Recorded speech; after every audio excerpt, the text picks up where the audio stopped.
Bonjour tout le monde, toujours avec vous l'enseignante d'Afri et nous sommes toujours ici pour étudier notre troisième projet. C'est votre dernier projet du programme annuel. Notre projet s'intitule «Dans le cadre d'une journée citoyenne, rédiger des appels pour inciter les habitants de la région à faire preuve de civisme». Notre séquence s'intitule «Comprendre l'enjeu de l'appel et le structurer afin d'inciter son interlocuteur à agir». Donc, après avoir, dans la séance précédente, une série d'exercices d'application, aujourd'hui, on va voir la correction. Donc, les exercices, je vous ai proposé 6 exercices qui touchent plusieurs points de vue, plusieurs points de langue, déjà exploités dans les séances précédentes. Nous avons vu l'expression du but, nous avons vu les verbes de modalité, nous avons vu les verbes de performatif, etc., l'argumentation, etc. Donc ça, c'est concernant les points de langue déjà vus dans le projet. Et bien sûr, ces moyens linguistiques sont réservés beaucoup plus pour ce genre de texte qui est l'appel. Aujourd'hui, dans cette séance, comme je vous ai promis la dernière fois, aujourd'hui, on va faire la correction. J'espère que vous avez fait des solutions. Donc, prenez votre solution et on va corriger ensemble. Alors, pour le premier exercice, un petit rappel de la consigne. Alors, le premier exercice, c'était quoi la consigne?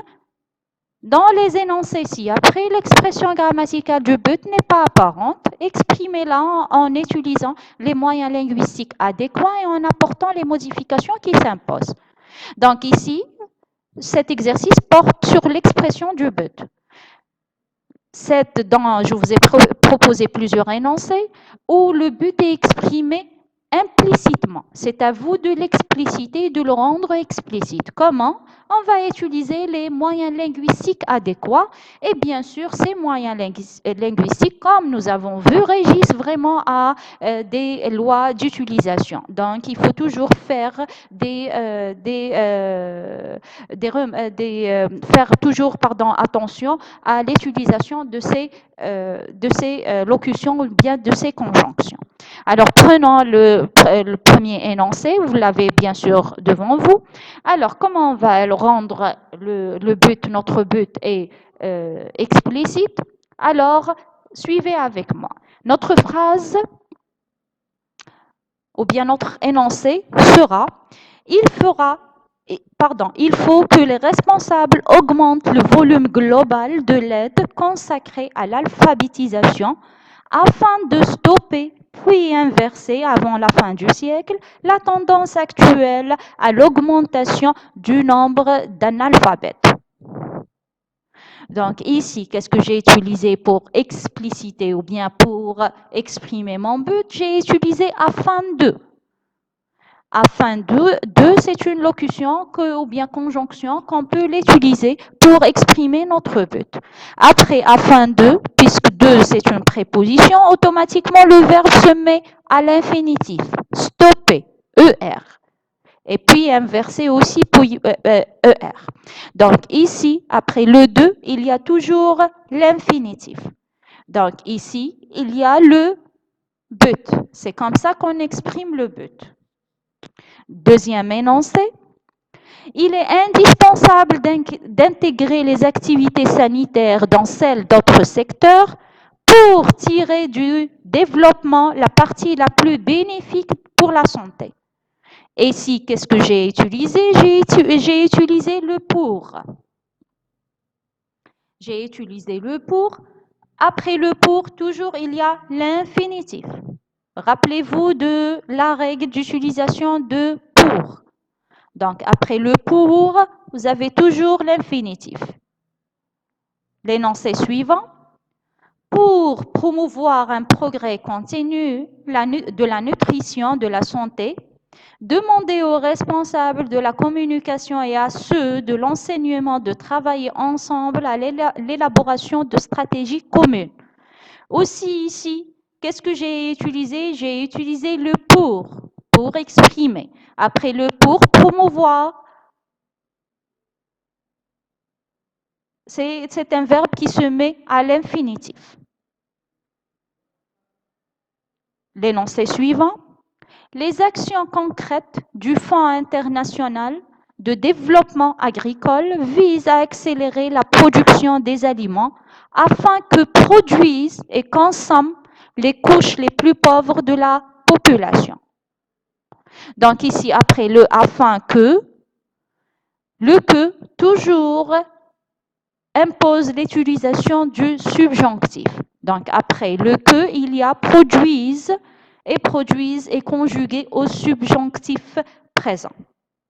Produisent, pourquoi au pluriel? Parce que nous avons les actions. Les actions. L'énoncé suivant. Il est nécessaire que les nations se concertent et s'entraident de manière que l'accroissement de la population demeure dans les limites des biens disponibles et à lutter contre la disparité entre peuples riches et peuples pauvres. Donc ici, demeure, c'est un verbe conjugué au subjonctif. Pourquoi? Parce que nous avons le que. De manière que. De manière que demeure. Donc ici, le que, toujours, j'insiste, après le que, il y a toujours le subjonctif. Donc pour, c'est infinitif. Pour que, ou bien afin que, ou bien de manière que, donc nous avons, c'est le subjonctif. Donc ici, où est le but? C'est afin, de manière que l'accroissement de la population demeure dans les limites des biens disponibles. Donc c'est ça le but. Essayez de souligner l'expression de but dans cet exercice. Ça, c'est pour le premier exercice. Le deuxième exercice, toujours un petit rappel de la consigne. Alors, je vous ai proposé une série de verbes et je vous ai donné un tableau où vous devez classer ces verbes dans ces tableaux selon ce qu'ils expriment. Donc, nous avons 3 colonnes, si vous vous souvenez. Nous avons une déclaration ou bien une opinion, un doute et un sentiment. Donc, voilà notre tableau. Alors, ici, dans la première colonne, les verbes qui expriment une déclaration ou une opinion. Donc, nous avons parmi la liste déjà donnée, nous avons annoncé, assuré, déclaré, dire, jurer, nier, croire, penser, prétendre et tergiverser. Un doute, verbe exprimant un doute, nous avons craindre, douter, hésiter. Et les verbes, ou bien les verbes qui expriment un sentiment, nous avons admiré, nous avons aimé, nous avons désiré, détesté, estimé, s'étonner, regretter et souhaiter. Donc ça, c'est le classement des verbes donnés dans le tableau que vous voyez devant vous. J'espère que vous avez fait tout juste, hein, parce que c'est facile là. Troisième exercice. Alors, dans les énoncés ci-après, relevez les verbes de modalité et justifiez leur emploi. Donc, je vous ai fait un petit rappel sur le verbe de modalité. Alors, qu'est-ce que nous avons vu? Nous avons vu 3 verbes de modalité. Nous avons vu le verbe falloir, devoir et pouvoir. Donc, falloir, je vais vous faire un petit rappel. Il exprime la nécessité. Devoir, c'est l'obligation. Et pouvoir, c'est la possibilité et dans certains cas, c'est la capacité. Hein? D'accord? Alors, c'est facile cet exercice. Hein? Le premier énoncé.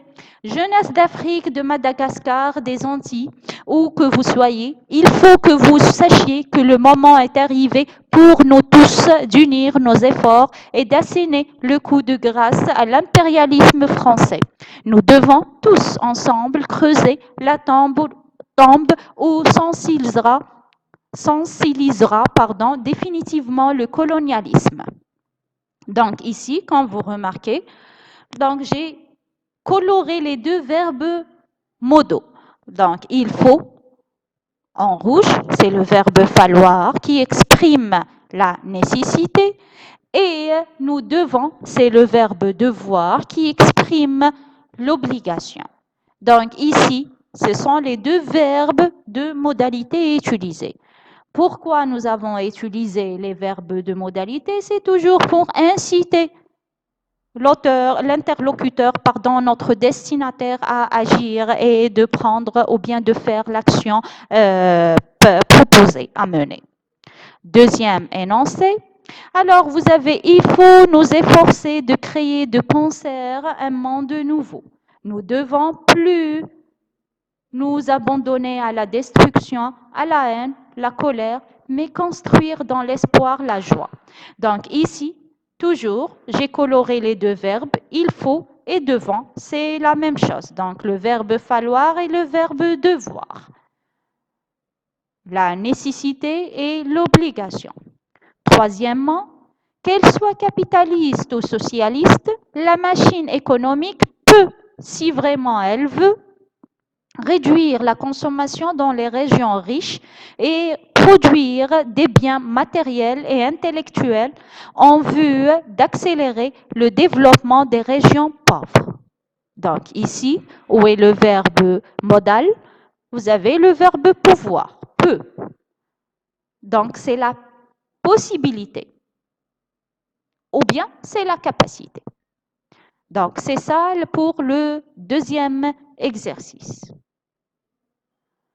Pour le troisième exercice. Pour le quatrième exercice, qu'est-ce que nous avons comme consigne? Parmi les éléments suivants, identifiez ceux qui pourraient s'insérer dans une argumentation et dites pourquoi. Donc, je vous ai donné une série d'énoncés. C'est à vous de repérer les arguments ou bien ceux qui peuvent être comme arguments. Et bien sûr, on va dire pourquoi. Alors, on va faire un petit rappel sur les énoncés déjà donnés. Alors, le premier, le lendemain, elle était souriante. Donc, c'est une phrase déclarative. Donc, on ne peut pas l'insérer dans une argumentation. La deuxième, puisque je l'ai mis en gras, par ailleurs, il est difficile de croire que ce problème pourra être résolu avant la fin de l'année. Donc ici, déjà, nous avons par ailleurs. Donc c'est un connecteur. Donc ici, on peut l'insérer dans l'argumentation. Vous avez, comme le montrent les statistiques récentes, les campagnes de prévention routière sont efficaces. Ça aussi, on peut l'intégrer dans l'argumentation parce qu'on se base et on se réfère aux statistiques récentes. Quatrième, il avait toujours eu de la peine à prendre au sérieux les campagnes de prévention routière. Ça, on ne peut pas l'insérer dans une argumentation. Cinquième, par contre, oui, il est déjà réputé à l'école pour son comportement impulsif. Donc ça, cette phrase, on peut ici l'insérer dans une argumentation. C'est là où généralement, ici, c'est une opinion. Donc, on donne notre avis concernant cet élève. Ça, c'est pour le quatrième exercice. Pour le cinquième exercice, rappel de la consigne toujours. Dans les phrases suivantes, distinguez les arguments des exemples. Faites ensuite correspondre à chaque argument l'exemple qui l'illustre. Donc, ici, je vous ai donné 6 phrases. Dans ces 6 phrases, vous avez 3 arguments et vous avez 3 exemples. Mais ces arguments et ces exemples sont donnés dans le désordre. C'est à vous de les réordonner et faire correspondre chaque exemple à son argument. Donc, je vais vous faire un petit rappel sur l'exemple. Alors, le rôle de l'exemple dans l'argumentation, c'est fortifier et renforcer notre argument. C'est pour cela qu'on insiste sur nos élèves de toujours faire suivre leur argument par des exemples parce que c'est très important. Donc, ça, c'est pour le petit rappel seulement concernant les exemples et l'argumentation. Alors, voyons voir ensemble. Alors, nous avons les 6 phrases devant vous. Vous avez remarqué que j'ai coloré entre vert et rouge. Alors, 1. La protection de l'environnement peut être source de profit. 2. Quand je suis seul, je peux enfin profiter des bienfaits de la lecture. 3. Le voyage permet de s'ouvrir aux autres et d'apprendre la tolérance. 4. Une société sud-africaine a réintroduit les animaux sauvages dans de vastes espaces. Aujourd'hui, des droits payés par les amateurs de safari photo rapportent 3 fois plus que l'exploitation agricole antérieure. 5. Après une semaine de séjour dans le sud algérien, j'ai appris à apprécier le thé. 6. La solitude n'est pas toujours source d'ennui. Donc ça, c'était les énoncés. Donc nous avons coloré les arguments par le rouge et les exemples par le vert. Donc 1, 3 et 6, ce sont des arguments. Donc la protection de l'environnement peut être source de profit. Ça, c'est le premier argument. 2. Le voyage permet de s'ouvrir aux autres et d'apprendre la tolérance. Ça, c'est un deuxième argument. Et le troisième argument, c'est la solitude. La solitude n'est pas toujours source d'ennui. Donc ici, nous avons 3 arguments. Bien sûr, avec ces 3 arguments, nous avons 3 exemples. Donc les autres exemples sont colorés en vert. Alors, pour le premier argument, nous avons la protection de l'environnement peut être source de profit. Ici, quel est l'exemple qu'on peut correspondre à cet argument? Bien sûr, c'est le quatrième, la quatrième phrase. Une société sud-africaine a réintroduit des animaux sauvages dans de vastes espaces. Aujourd'hui, des droits payés par les amateurs de safari photo rapportent 3 fois plus que l'exploitation agricole antérieure. Donc, 1 avec 4. Donc, 1, c'est l'argument, 4, c'est l'exemple. Le deuxième argument, c'est la troisième phrase. Le voyage permet de s'ouvrir aux autres et d'apprendre la tolérance. Ça, c'est le deuxième argument proposé. Où est l'exemple qui va avec cet argument? C'est numéro 5. Après une semaine de séjour dans le sud algérien, j'ai appris à apprécier le thé. Donc, 3 avec 5. Donc, nous avons 1 avec 4, 3 avec 5, et bien sûr, ce qui nous reste va ensemble. Donc, 6, c'est le troisième argument. La solitude n'est pas toujours source d'ennui. Quand je suis seule, je peux enfin profiter des bienfaits de la lecture. Donc, ici, nous avons, c'est l'exemple de cet argument. Donc, je répète, vous avez 1 avec 4, vous avez 3 avec 5 et vous avez 6 avec 2. Argument, exemple. Argument, exemple et argument, exemple. J'espère que vous avez bien compris cela.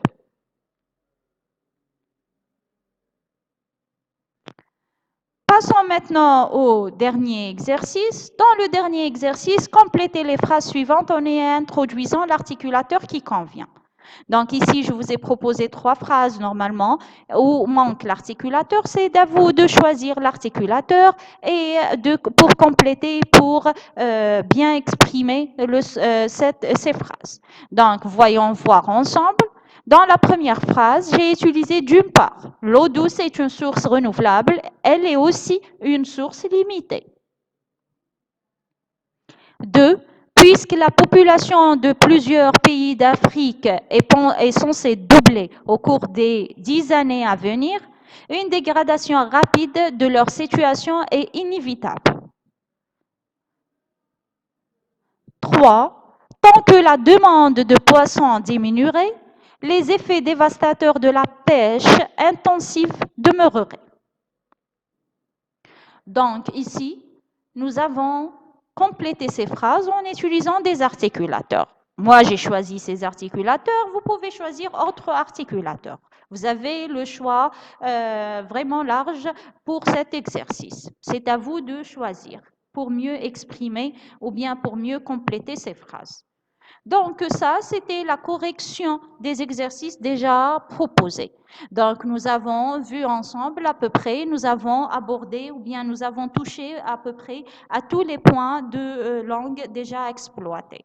Donc nous avons vu dans le premier exercice, bien sûr, le but, comment on va exprimer le but avec les contraintes des utilisations des locutions et des conjonctions. Donc j'insiste toujours sur cela. Et je ne cesse de le dire et le redire. Après le pour, nous avons un infinitif. Après le que, nous avons le subjonctif. Après le de, nous avons l'infinitif. Le verbe se met toujours à l'infinitif. Donc, n'oubliez pas, d'accord, et prenez toujours et apprenez ce tableau que je vous ai donné dans les séances précédentes. Dans les autres exercices, dans le deuxième exercice, vous avez fait un classement des verbes là où ce qu'ils expriment, suivant ce qu'ils expriment, sentiment, doute ou bien déclaration, opinion. Dans le troisième exercice, c'est là où nous avons distingué les arguments des phrases déclaratives. Dans un autre exercice, c'est là où je vous ai donné les exemples et les arguments qui sont donnés dans le désordre et je vous ai demandé de faire correspondre chaque exemple à son argument adéquat. Et dans le dernier exercice, vous avez des phrases où manque l'articulateur. C'est à vous de le compléter. Voilà pour les séries d'exercices. Donc, c'était ça la correction. J'espère que vous avez bien travaillé, vous avez bien résolu ces exercices et c'était au moins juste dans la plupart de vos réponses. Donc, j'insiste sur ces exercices. Donc, n'hésitez pas à appliquer sur ces exercices. Merci pour votre attention.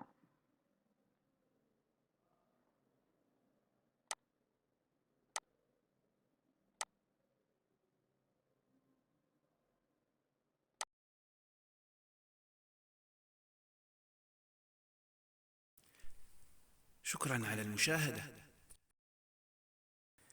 لا تنسوا الاشتراك في القناة، الضغط على الجرس، الإعجاب بالفيديو.